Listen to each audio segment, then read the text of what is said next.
Salut tout le monde, on se retrouve aujourd'hui pour un update. Donc aujourd'hui nous allons parler de 6 livres, dont le premier tome de Phobos de Victor Dixon, Mangamère de Bulbul Sharma, le premier tome de Hanté les ombres de la ville de Maureen Johnson, Que font les reines après Noël de Olivia Rosenthal, le livre des zombies qui est un collectif, et pour finir, L'enfermement de Florence Henry. Je vous rappelle que si un livre vous intéresse, vous pouvez aller en barre d'infos, cliquer sur la minuterie du livre qui vous intéresse. Donc nous allons commencer par le premier tome de Phobos, donc de Victor Dixon. Donc il y a un programme qui a été mis en place qui s'appelle le programme Genesis. Et ce programme consiste à envoyer 6 prétendantes et 6 prétendants, donc 12 personnes, dans l'espace, dans une capsule. Les faire du coup, en gros, le but c'est d'aller sur Mars, mais il y a un autre but dans le vaisseau, c'est de trouver le grand amour. Donc pour ça, les candidats n'ont que 6 minutes par semaine pour se voir, pour se convaincre, pour s'aimer. Et c'est tout simplement un concept que j'ai vraiment apprécié et je pense que, comme ce livre a beaucoup de réputation, je pense qu'on est d'accord pour dire que c'est un concept très cool. Alors au niveau des personnages, il y a 12 personnages principaux entre guillemets, puisqu'il y a 6 prétendantes et 6 prétendants. Là où je suis un petit peu mitigée, c'est que sur ces 12 personnages, eh bien il n'y en a que 2 qui sont sortis du lot et je trouve ça un peu dommage. Alors en fille, le personnage qui est ressorti c'est Léonore, donc le personnage principal. Au début c'était très mal parti parce que je trouvais qu'elle n'avait aucun intérêt, aucun charisme. Je comprenais pas pourquoi c'était elle le personnage principal et pas une autre fille. Et c'est vraiment sur la fin qu'on a que j'ai vu son deuxième visage et c'était super intéressant, c'était dynamique, enfin il y avait vraiment quelque chose à faire. Du coup il aura fallu quand même attendre la fin du livre pour que je puisse comprendre pourquoi Léonore était personnage principal, pourquoi elle. Du coup je trouve que c'est un personnage avec un fort caractère, faut pas l'emmerder la petite et j'ai vraiment hâte de découvrir ce qu'elle va devenir dans les autres tomes. Concernant les garçons, celui qui est ressorti et qui a volé mon cœur entre guillemets, c'est Mozart, parce que je trouve que c'est un personnage très gentil, très doux, avec un passé douloureux. En fait c'est typiquement le genre de garçon qui me touche. Bah là littéralement je l'ai trouvé adorable mais tellement mignon. J'ai ma petite opinion sur ce qu'il va devenir sur les prochains tomes. Je la garde pour moi bien évidemment, mais du coup je me demande si ce que je pense va se réaliser ou pas. Alors, au tout début, donc les 3-4 premiers chapitres, j'ai eu un peu peur parce que je trouvais que le vocabulaire était très scientifique et qu'on parlait vraiment pas beaucoup du programme Genesis en lui-même. Je trouvais qu'on s'attardait pas assez sur les personnages et qu'on s'attardait surtout sur la configuration, voilà, l'espace et tout ça. Du coup j'ai pris peur, je me suis dit oh putain, j'espère vraiment que ça va pas être un livre où on va parler que de science parce que sinon je vais décrocher. Et en plus de ça, bon c'est très cool hein, mais ça m'a fait vraiment flipper, il y a des petits schémas dans le livre pour expliquer le fonctionnement et tout ça pour pas que le lecteur se perde. C'est très bien hein, et c'est très réaliste, mais moi franchement j'ai flippé, ça m'a fait un peu peur. Et du coup passé ces 3-4 premiers chapitres, bah après pouf, on est rentré vraiment dans le jeu de séduction et là j'étais vraiment aux anges. Et en plus de ça les rendez-vous entre les candidats sont vraiment très fréquents dans le livre, du coup que du bonheur. Et quand on est hors programme Genesis, bah, il se passe aussi des choses en coulisses et ça c'était super top. Enfin bref, je trouve vraiment que c'est un super concept, une très belle imagination de la part de l'auteur. Et j'ai vraiment hâte de lire le tome 2, je l'ai pas encore acheté mais j'ai hâte. Et pour moi ce livre vaut un 8 sur 10. J'ai ensuite lu Mangamère de Bulbul Sharma, ça y est, je l'ai enfin lu, depuis le temps que je dis que faudrait peut-être que je me lance dedans, ça y est.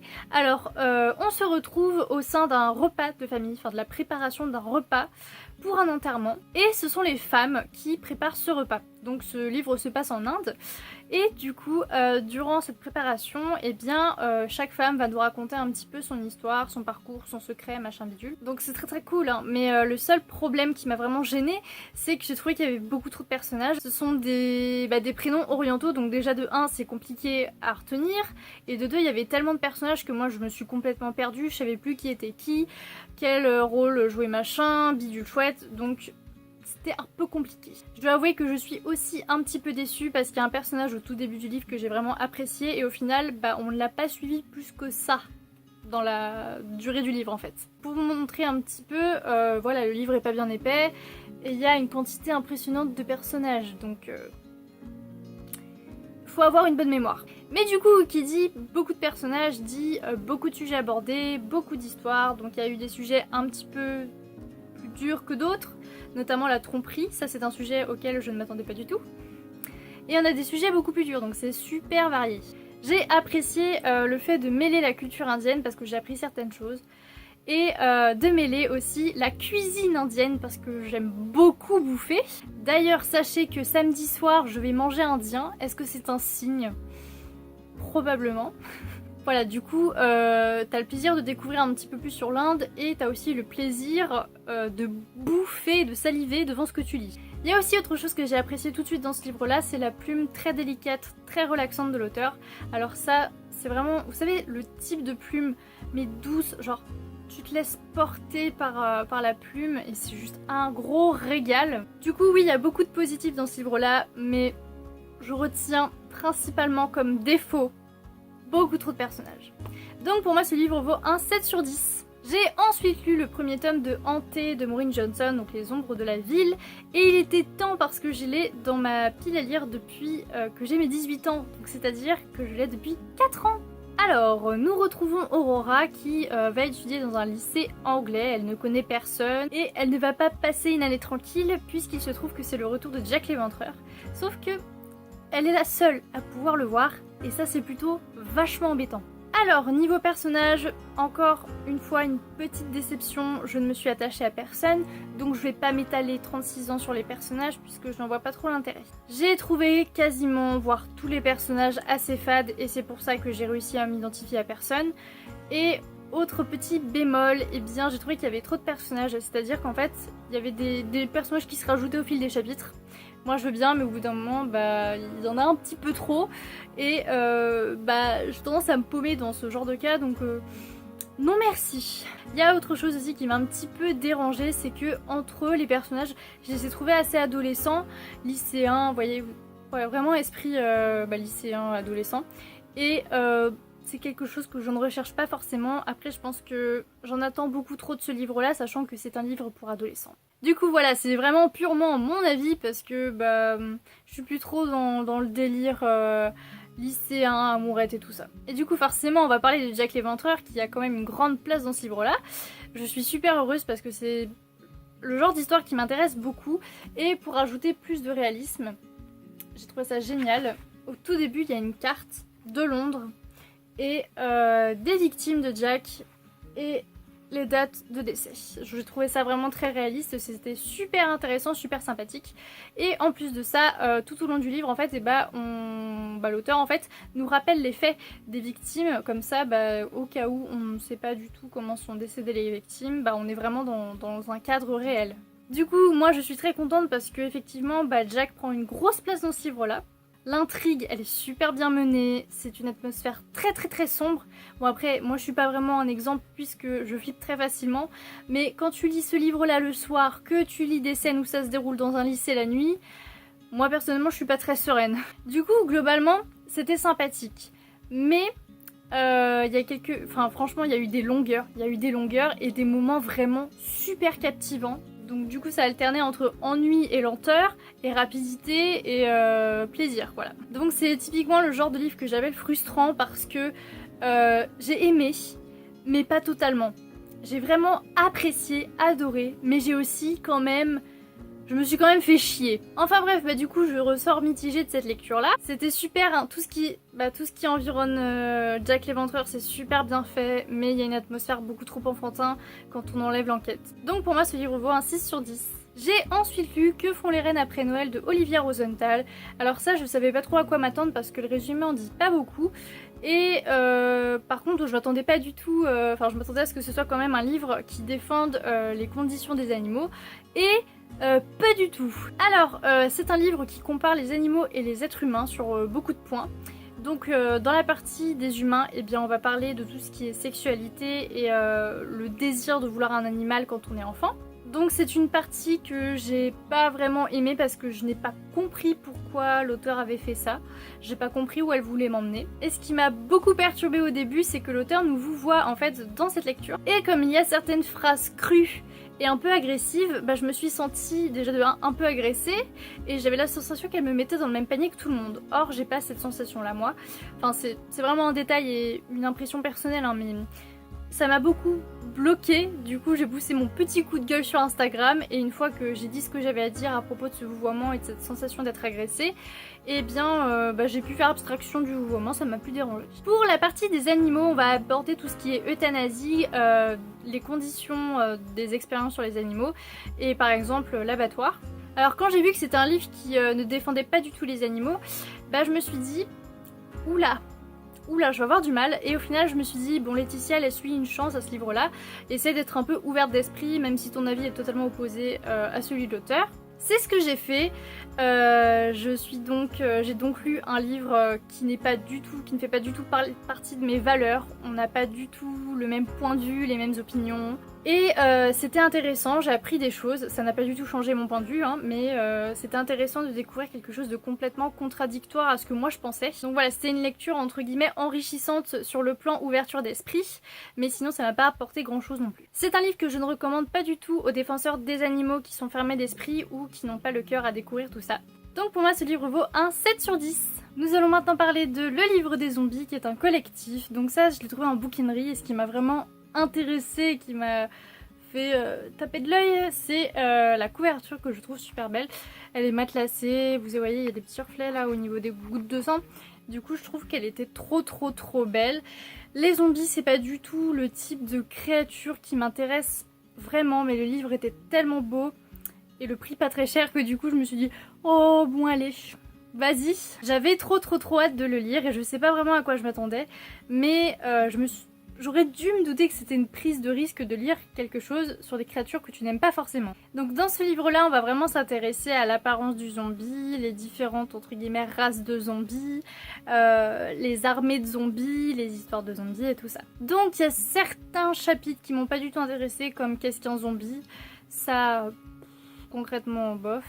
Et une partie qui m'a vraiment super intéressée, c'est l'histoire des zombies, puisque on a des histoires, on a des anecdotes, et en plus de ça, eh bien, on a des illustrations. Enfin, on a des illustrations sur toutes les pages, hein, mais c'est super intéressant d'avoir une anecdote et d'avoir une photo très représentative du truc. Lors de ma lecture, forcément, je pense que je suis moins adéquate à apprécier ce livre puisque j'aime pas trop les zombies. Et en plus de ça, j'ai remarqué que ça manquait de peps en fait dans le texte. Je pense que s'il y avait eu une pointe, je sais pas moi, de peps en plus, de mystère en plus, un petit truc en plus pour accrocher le lecteur, je pense que ça serait mieux passé. Et là, du coup, en fait, concrètement, c'était une lecture un peu fade en fait. C'est surtout de ça en fait que je suis déçue. Par contre, le visuel est très joli, hein. Enfin, moi j'aime beaucoup. Il y a des illustrations à chaque page. Voilà. Ah, on est tombé sur la bonne page. Donc concrètement, pour moi, le visuel vaut largement plus le coup que le contenu. Je trouve ça un peu dommage, mais bon. Je suis très mitigée, mais je garderai ce livre parce qu'il est très beau, on va pas se mentir. Ça fera très joli dans ma bibliothèque. Donc pour moi, ce livre vaut un 5 sur 10. Et pour terminer, nous allons parler de L'Enfermement de Florence Henry. Donc c'est un témoignage sur l'autisme. Donc c'est la maman qui a écrit ce témoignage et elle va parler de sa fille Océane qui est atteinte d'autisme. Alors déjà en fait, ce qui m'a tout de suite accroché et beaucoup ému, c'est le résumé. Je trouve que le résumé est très fort, très émouvant, et je vous avoue que juste à le lire, j'avais les larmes aux yeux. C'est donc avec un certain empressement que j'avais hâte de recevoir ce livre et de le lire, de découvrir cette histoire, parce que ça me semblait tellement fort, tellement poignant, que j'avais hâte de découvrir l'histoire d'Océane. À je ne sais plus quel âge, Océane est déscolarisée et du coup elle va faire école à la maison avec sa maman. Et sa maman, pendant 10 heures par jour, va tenter de trouver des jeux et des stimulations pour sortir Océane de l'autisme.